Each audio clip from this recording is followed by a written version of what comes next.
oleh Pak Cipto diarahkan kepada jaksanya langsung, yakni Pak Dayan. Dan anehnya tadi setelah saya teleponan dengan Pak Dayan, ternyata Pak Dayan juga belum terinfo tentang status Pak Charlie Chandra ini, apakah tahap 2 atau belum. Bahkan tadi sedang mau menghubungi penyidik.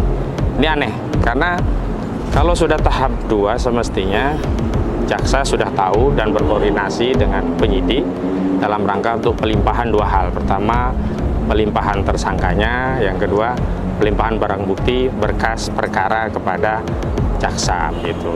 Dan kami sejak awal memang mencurigai hal ini karena panggilan terhadap klien kami itu dibuat begitu terburu-buru. Jadi Pak, foto ininya. Ini nih video nih. Foto ininya, nomornya. Ya. Keluar dulu, Pak. Kabur. Oh.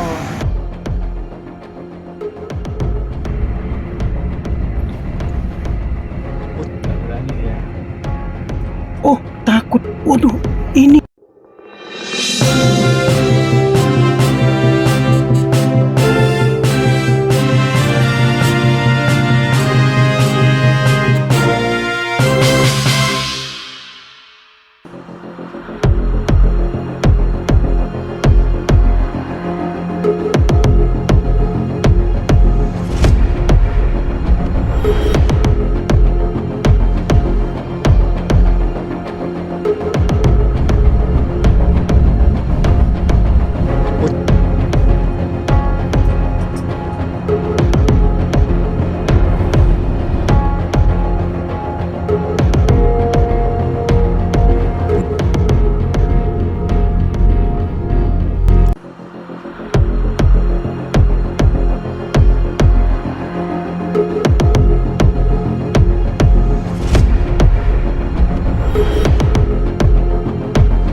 Bismillahirrahmanirrahim. Assalamualaikum warahmatullahi wabarakatuh. Hari ini kami mendatangi Kejaksaan Tinggi Banten, dan kami tadi sudah datang ke PTSP ya, Pelayanan Terpadu Satu Pintu Kejaksaan Tinggi Banten, dan bertemu dengan Pak Alam Saiful Rahman. Tujuan kami adalah untuk mendapatkan informasi apakah benar telah tahap 2 pelimpahan tersangka dari Polda Banten ke Kejaksaan Tinggi Banten atas nama klien kami Charlie Chandra. Mengingat sebelumnya klien kami dipanggil hari ini untuk pelimpahan jam 9 tadi, dan sekarang kan sudah nyaris jam 11 begitu. Nah, saya tanya dan kemudian saya dihubungkan oleh penanggung jawab di Kejaksaan Tinggi, awalnya Pak Cipto, lalu oleh Pak Cipto diarahkan kepada jaksanya langsung, yakni Pak Dayan. Dan anehnya tadi setelah saya teleponan dengan Pak Dayan, ternyata Pak Dayan juga belum terinfo tentang status Pak Charlie Chandra ini, apakah tahap 2 atau belum. Bahkan tadi sedang mau menghubungi penyidik. Ini aneh, karena kalau sudah tahap 2 semestinya jaksa sudah tahu dan berkoordinasi dengan penyidik dalam rangka untuk pelimpahan 2 hal. Pertama, pelimpahan tersangkanya, yang kedua, pelimpahan barang bukti berkas perkara kepada jaksa gitu. Dan kami sejak awal memang mencurigai hal ini karena panggilan terhadap klien kami itu dibuat begitu terburu-buru. Jadi tadi kami sudah mendatangi Polda Banten, sudah menyampaikan pemberitahuan bahwa klien kami hari ini tidak datang ke Polda Banten karena panggilannya itu tanggal 17, diserahkan tanggal 18 dan hadir hari ini, sehingga tidak sesuai dengan prosedur yang diatur dalam KUHP.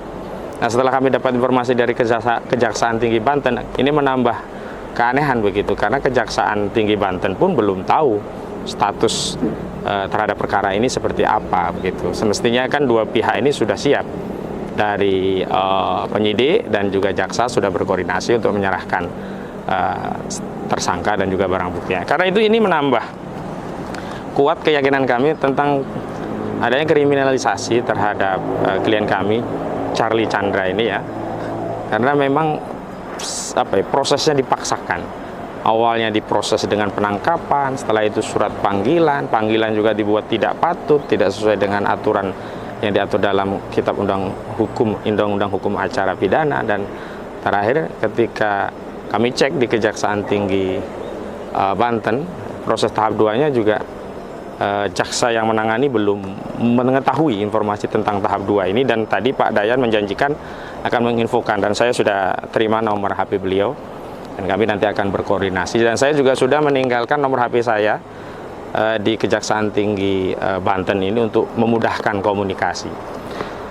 Selanjutnya saya ingin tegaskan bahwa keanehan ini menambah keanehan karena sebelumnya klien kami Charlie Chandra ini belum pernah diperiksa sebagai tersangka.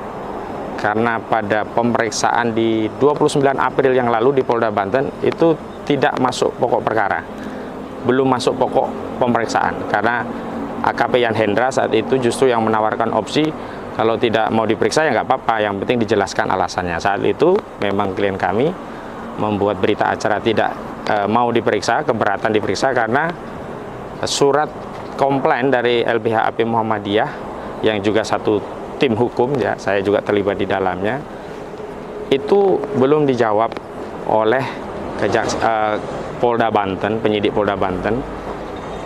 Soal yang dikomplain oleh kuasa hukum adalah bahwa perkara ini sudah diajukan gugatan perdata, semestinya perkara pidananya ditangguhkan sampai ada putusan perkara yang bersifat inkrah. Makanya tadi aneh juga ya, kami dengan tim yang lain ya tadi di kantor berkoordinasi tentang apakah mungkin terjadi tahap 2 tanpa pemeriksaan tersangka.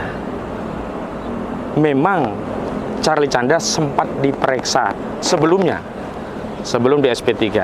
Tapi status tersangka yang baru itu kan status yang diperoleh melalui proses pra-peradilan. Sehingga sejak pra-peradilan dikabulkan, klien kami belum pernah diperiksa sebagai tersangka dalam perkara ini. Nah, karenanya aneh kalau kemudian penyidik Polda Banten menginformasikan kepada kami hari ini akan ada tahap 2 jam 9 dan ini sudah lewat. Dan setelah kami telusuri, kami konfirmasi ke pelayanan terpadu satu pintu Kejaksaan Tinggi Banten, ternyata juga belum ada informasi terkait tahap 2. Tadi jaksanya Pak Dayan baru menginformasikan, coba akan saya tanyakan kepada penyidiknya. Saya kira itu yang penting untuk diketahui masyarakat, sehingga makin nampaklah ya kezaliman yang dilakukan oleh oligarki PIK 2 terhadap klien kami. Jadi sudahlah, tanahnya hilang, tidak dapat ganti rugi, tidak dibayar. Sekarang klien kami harus menghadapi kriminalisasi.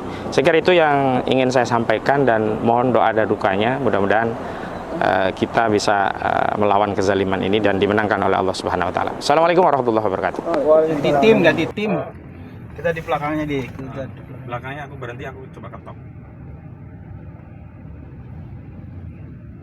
Pak, foto ininya. Ini nih video nih. Foto ininya, nomornya.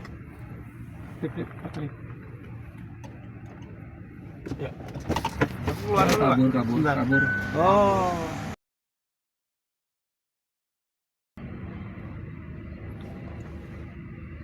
Nggak berani dia. Oh, takut. Waduh, ini